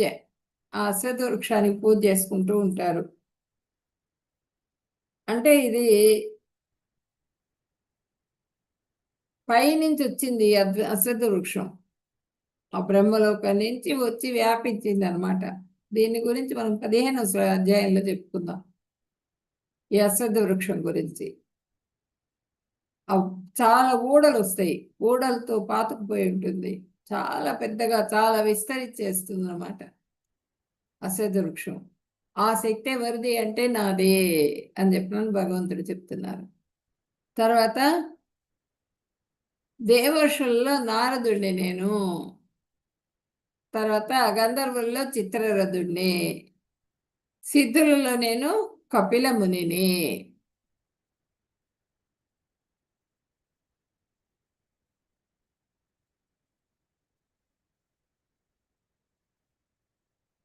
ఉచ్చైశ్రవసమస్వానాం విద్ధి మామృతోద్భవం ఐరావతం గజేంద్రాణం నరాణాం జనరాధిపం.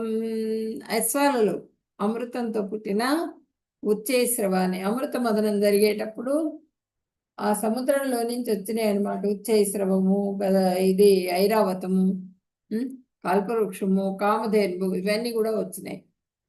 అమృతం వచ్చే ముందు వచ్చినాయి అనమాట ఇవన్నీ కూడా.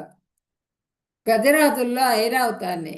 మనుషులలో రాజును నేను, నేనే అని చెప్పనని చెప్తున్నారు. మనుషుల్లో ఉన్నటువంటి ఆ రాజు యొక్క గుణాలన్నీ కూడా నావే. ఆ రాజు యొక్క దర్పం కానీ, ఆ రాజు యొక్క గొప్పతనం కానీ అంతా కూడా నా నుండి వచ్చినటువంటిదే అని చెప్పనని చెప్తున్నారు.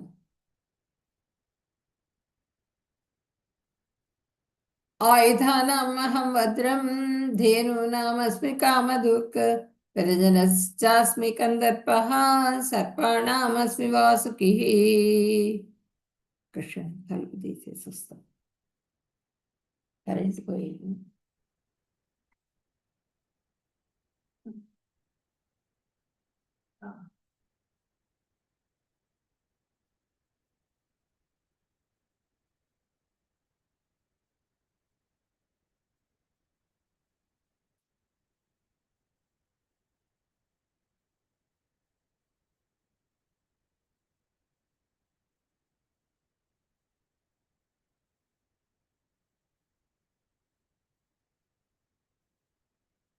ఆయుధాల్లో వజ్రాయుధాన్ని నేను అని చెప్తున్నారు. గోవులలో సురభిని, కామధేను అన్నమాట. తర్వాత సంతాన ఉత్పత్తికి కారణమైన ప్రేమ దేవత అయిన ఆ మన్మధుడిని నేనే. సర్పాలలో వాసుకిని నేను అని చెప్పినని. వాసుకి చాలా పెద్ద సర్పం అనమాట. వాసుకినే మనకి ఆ మత్స్యావతారంలో ఉపయోగించుకుంటారు. తర్వాత సముద్ర మదనం అప్పుడు కూడా ఆ కవ్వాని కడతారనమాట వాసుకిని. ఆ వాసుకిని నేనే, ఆ వాసుకిలో ఉన్నటువంటి శక్తి నాది అని చెప్పినని ఇక్కడ చెప్తున్నారు. అనంతశ్చాస్మినాగానాం వరుణో యదసా మహం పితॄణామర్యమా చాస్మి యమః సంయమతామహం. అనేక పడగలు ఉన్నటువంటి నాగులలో అనంతుడిని నేను. అనేక పడగలు ఉంటాయి దానికి. ఆ పడగలు ఉన్నటువంటి నాగు పాముల్లో ఆ శక్తి ఎవరిది అంటే నాది. ఆ అనంతుడిని నేనే. పితృదేవతలలో అర్యముడిని. పితృదేవతల్లో అర్యముడు చాలా ఆ పితృలోకానికి నాయకుడు అనమాట. ఆయన్ని విదురుడుగా యమధర్మరాజు జన్మించినప్పుడు విదురుడుగా వెళ్ళిపోతారు యమధర్మరాజు శాపానికి గురై విదురుడుగా వెళ్తారు. వెళ్ళినప్పుడు జన్మ తీసుకోవాల్సి వస్తుంది విదురుడుగా. శూద్రయోధిలో జన్మించమని చెప్పి శాపం పెడతారు ఆయనకి ఒక ముని. ఆ ముని శాపం మూలంగా విదురుడు శూద్రయోనిలో శూద్ర కన్యకు జన్మిస్తాడు. ఆ యమధర్మరాజు స్థానం ఖాళీ అవుతుంది. ఉండాలి కదా అక్కడ, ఎవరో ఒకళ్ళు పరిపాలించాలి ఆ లోకాన్ని. అప్పుడు అర్యముడిని సెలెక్ట్ చేసి అర్యముడు ఆ లోకాన్ని పరిపాలిస్తాడనమాట. యమధర్మరాజు వచ్చేదాకా ఆయన ఉంటారు అక్కడ. అంత గొప్పవాడు. ఆ శక్తి ఏంటంటే ఎవరిది అంటే భగవంతుడిదే. జలవాసుల్లో వరుణుణ్ణి, దేవతలను వరుణ దేవతను, పితృదేవతల్లో అర్యముణ్ణి, నియమాలను అమలుపరిచే వాళ్ళల్లో యమధర్మరాజును. ఆ యమధర్మరాజును కూడా నేనే.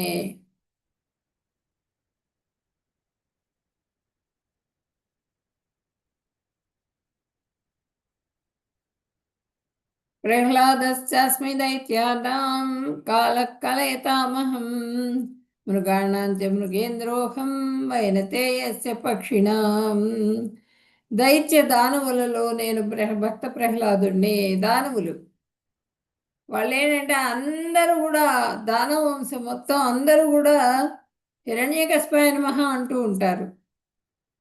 వాళ్ళల్లో ఆణిముత్యంలాగా వచ్చాడు ఆయన ప్రహ్లాదుడు, భక్తుడు. ఆ ప్రహ్లాదుల్లో ఉన్నటువంటి ఆ భక్తి కానీ ఆ సేవా దృక్పథం కానీ అంతా కూడా నా నుండి వచ్చినటువంటిదే. ఆ ప్రహ్లాదుడు నేనే అని చెప్తున్నారు అనమాట. అన్నింటినీ నియంత్రించే వాటిలో కాలాన్ని నేను. జంతువులలో నేను సింహాన్ని.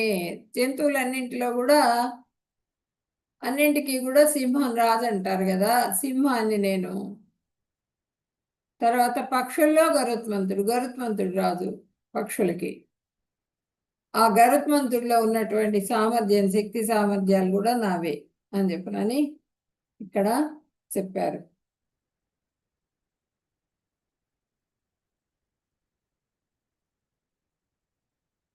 అన్నింటినీ వస్తువులన్నీ జీర్ణమైపోతాయి. కాలం ఏంటంటే మనుషుల్ని కూడా తనలో కలిపేసుకుంటుంది. అంటే జనన మరణ చక్రాలు అన్నీ కూడా కాలంలోనే ఉంటాయి. అటువంటి కాలాన్ని నేనని చెప్తున్నారు భగవంతుడు. ఆ కాలం పడితే అది కృష్ణుడికి ప్రాతినిధ్యం వహిస్తుంది. అన్ని మృగాల్లో సింహం మిక్కిలి శక్తివంతమైన మృగం. చాలా భయంకరమైనటిది అది. లక్షల కొలది పక్షులు. ఆ పక్షుల్లో విష్ణువాహనుడైన గరుత్మంతుడిని నేను అని చెప్పనని చెప్తున్నారు. మిక్కిలి గొప్పవాడు ఆయన గరుత్మంతుడు. పవనపవతామస్మి రామశస్త్ర వృతామహం యషాణం మకరశ్చాస్మి శ్రోతసామస్మి జాహ్నవి. పవిత్రీకరించు వారిలో నేను వాయువును, ఆయుధదారులలో రాముణ్ణి, మత్స్యాలలో మకరాన్ని, ప్రవహించు నదులలో గంగా నదిని.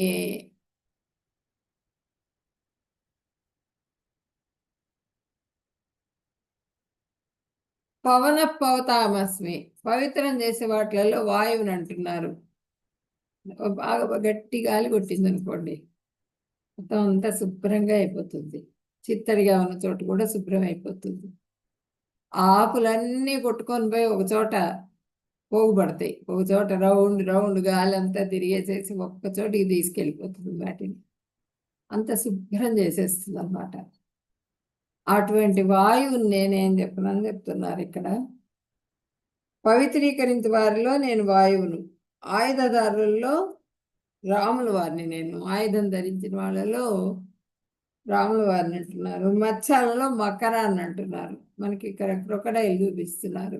మకరం నేను అని చెప్పని చెప్తున్నారు. ప్రపంచ నదులలో గంగా నది, గంగా నది అన్నింటికన్నా కూడా శ్రేష్టమైన నది అన్నమాట, పుణ్య నది. ఆ నది నేనే అని చెప్పనని భగవంతుడు చెప్తున్నారు. అన్నీ ఆయన ఏర్పాటు చేశారు మన కోసం. అన్నీ కూడా ఆయనే, ఆయన రూపంగా అనిపిస్తుంది. ప్రతి దాంట్లో కూడా చూడగలగాలి మనం.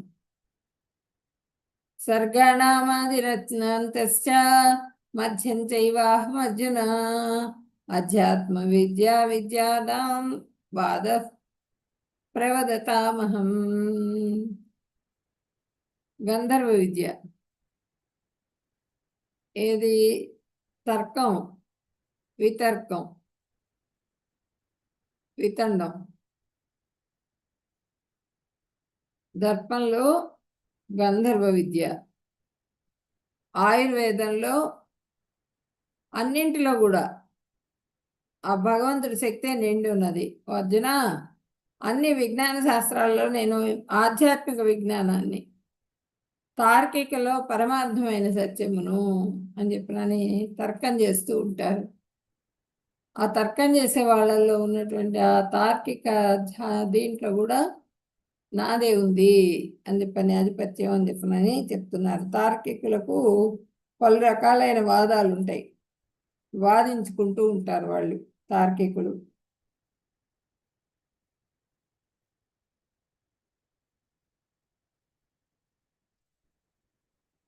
అక్షరాణామకారోస్మి సామ సా. హరే కృష్ణ, టైం అయిపోయింది. అర్జున, సమస్త చరాచర సృష్టికి, ఉత్పత్తికి, ఉనికికి అంతము నేనే. విద్యలలో ఆధ్యాత్మిక విద్యను, వాదించే వాళ్ళలో వాదాన్ని నేనే. వీటిలో అన్నింటి సామర్థ్యం నాదే అని చెప్తున్నారు. అక్షరాలలో ఆకారాన్ని నేను, సమాసాలలో ద్వంద్వ సమాసాన్ని, నాశనం లేని కాలాన్ని, అన్ని దిక్కులకు ముఖాలు కలిగిన బ్రహ్మను నేనే. సర్వాన్ని సంహరించే మృత్యువును, కలగబోయే వస్తువులకు మూలాన్ని, స్త్రీలలో కీర్తిని, సంపద, వాక్కు, జ్ఞాపక శక్తి, మేధ, ధైర్యం, ఓర్పు అన్నీ కూడా భగవంతుడి నుంచి వచ్చినటువంటివి. ఆ స్త్రీలో ఉన్నటువంటి సామర్థ్యం అంతా కూడా నాదే అని చెప్పినని భగవంతుడు చెప్తున్నారు. నేను సామవేద గానాల్లో బృహత్ సామాన్ని, ఛందస్సుల్లో గాయత్రిని, మాసాల్లో మార్గశీర్షాన్ని, ఋతువులలో వసంతాన్ని. సామవేద గానాల్లో బృహత్ సామాన్ని అని చెప్తున్నారు. తర్వాత ఛందస్సుల్లో గాయత్రి మంత్రం ఎంతో పవిత్రమైంది. అది చాలా జాగ్రత్తగా బ్రాహ్మణులకు మాత్రమే ఇవ్వబడుతుంది. అది చెవులో చెప్తారు. దాన్ని బ్రాహ్మణులు మాత్రమే స్వీకరించి దాన్ని చేసుకోవాలి. చాలా నియమాలు ఉంటాయి, నిష్ఠలు ఉంటాయి గాయత్రి మంత్రానికి. మాసాలలో మార్గశిర మాసం ఎంతో ఉత్తమమైంది. ఎందుకంటే పంటలన్నీ అప్పుడే వస్తాయి మనకి, కొత్త ధాన్యం అంతా కూడా వస్తుంది. మొత్తం కూడా లక్ష్మీప్రదంగా ఉంటుంది అనమాట ఆ మాసం, మార్గశిర మాసం. ఋతువులలో వసంత ఋతువు నేను. ఋతువులన్నిట్లో మొదటి ఋతువు ఏదంటే వసంత ఋతువు. ఆ వసంత ఋతువులో చెట్లన్నీ పూలు పూస్తాయి, కాయలు కాస్తాయి. అన్నీ కూడా పువ్వులన్నీ కూడా ఆ ఆకులన్నీ పడిపోయి కొత్త ఆకులు వస్తాయి చెట్లకి. ఆ వసంత ఋతువుని నేనే అని చెప్పనని భగవంతుడు చెప్తున్నారు ఇక్కడ. ద్యూతం జలయతామస్మి తేజస్వినామహం జయోస్మి వసాయోస్మి సత్వం సత్వవతామహం. మోసగాళ్ళల్లో జూదాన్ని నేను, తేజవంతుల్లో తేజస్సును, విజేతల విజయాన్ని, కృషి సల్పే వాళ్ళ కృషిని, బలవంతుల బలాన్ని, అన్నీ కూడా నా నుంచి వచ్చినటువంటివే నేనే అని చెప్తున్నాను భగవంతుడు చెప్తున్నారు. మోసం చేయ వాళ్ళల్లో జూదాన్ని, ఆ మోసం చేసే ప్రవృత్తిని కలిగించేవాడిని నేనే. తేజస్సు గల వారిలో తేజాన్ని, తర్వాత జయాన్ని, సాహసాన్ని, బలవంతుల్లో బలాన్ని, ఇవన్నీ కూడా నాకు సంబంధించినవే.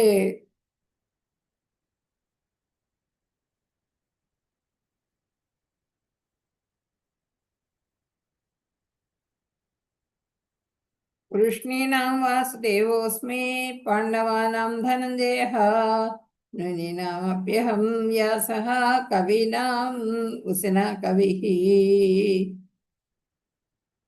ఉసినా కవిః శుక్రాచార్యుడు.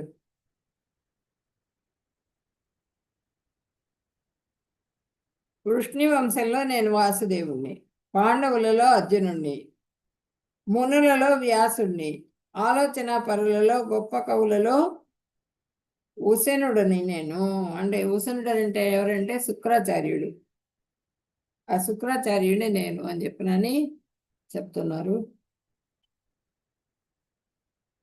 దండోదమేతామస్మి నీతిరస్మి దిగీషితాం, మౌనం చైవాస్మి గుహ్యానాం, జ్ఞానం జ్ఞానవతామహం.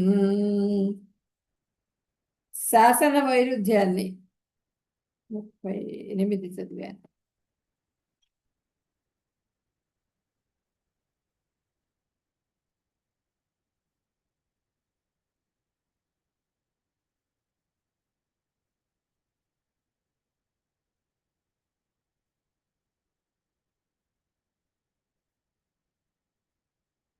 ధర్మ విరుద్ధ అణచివేత మార్గంలో నేను శిక్షను, విజయం కోరుకునే వారిలో వ్యూహాన్ని, ఆ విజయం కూడా భగవంతుడిదే.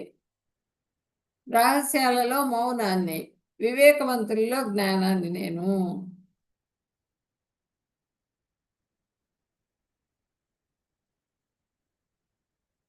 యచ్చాపి సర్వభూతానాం బీజం తదహమర్జున, న తదస్తి వినా యత్ స్యాత్ మయా భూతం సచరాచరం. ఓ అర్జున, ఇంకా నేను అన్ని జీవుల జన్మ కారణమైన విత్తనం, కదిలే లేదా కదలని అన్ని ఏ జీవి అయినా సరే నేను లేకుండా ఉనికిలో ఉండదు. అన్నింటికి కూడా నేనే ఉనికినే అని చెప్తున్నారు. నా ద్వారానే వచ్చిన ఇవన్నీ కూడా జన్మ కారణమైన విత్తాన్ని నేను. విత్తనం, ఆ విత్తనం ఎవరిది అంటే భగవంతుడిదే. మొత్తం కూడా బీజ ప్రదాత ఆయన. కదలనివి కదిలేవి అన్ని జీవరాశులకు కూడా ఆ ఉనికి, ఆ ఉనికిని నేను అని చెప్పనని చెప్తున్నారు.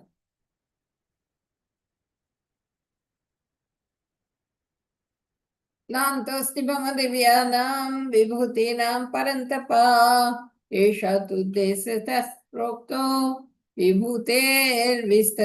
విస్తరో మయా.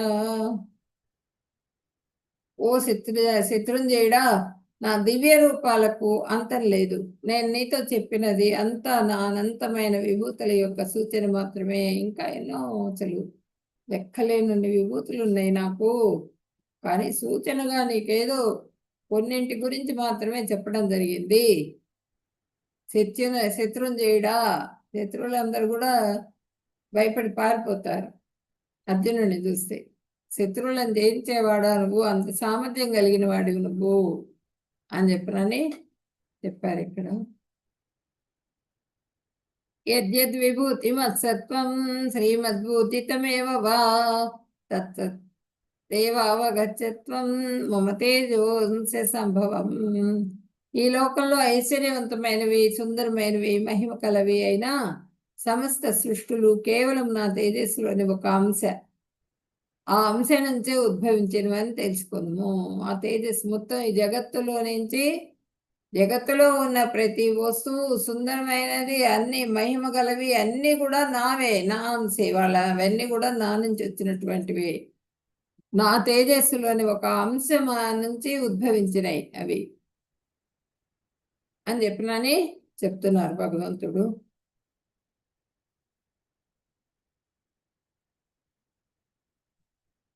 అథవా బహునైతేన కిం జ్ఞాతేన తవార్జున, విష్ణభ్యామః మిదం కృష్ణం ఏకాంశేన స్థితో జగత్. ఓ అర్జున, ఈ వివరణాత్మక జ్ఞానం యొక్క అవసరం ఏమున్నది? కేవలము నా యొక్క అంశ మాత్రం చేతనే నేను ఈ విశ్వాన్నంతా కూడా వ్యాపించి పోషిస్తాను. ఒక చిన్న అంశతోనే నేనంతా లోకాన్నంతా కూడా పరిపాలిస్తున్నాను. వీటి విశ్లేషణ అంతా అవసరం లేదు నాకు. వీటికి అన్నింటికి కూడా శక్తి సామర్థ్యాలు కానీ, బీజ ప్రదాతను కానీ అన్నీ కూడా నేనే, సర్వం నేనే అని చెప్పినని భగవంతుడు చెప్తున్నారు. అంతా కూడా నేనే పోషిస్తున్నాను. వాటికి బీజ ప్రదాతను నేనే, జన్మనిచ్చేవాడిని నేనే, పోషించేవాడిని కూడా నేనే. హరే కృష్ణ హరే కృష్ణ కృష్ణ కృష్ణ హరే హరే, హరే రామ రామ రామ హరే హరే.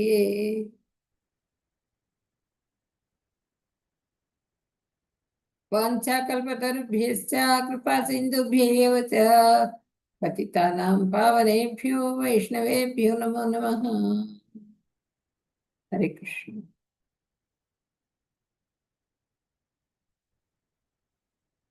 కృష్ణం వందే జగద్గురుం.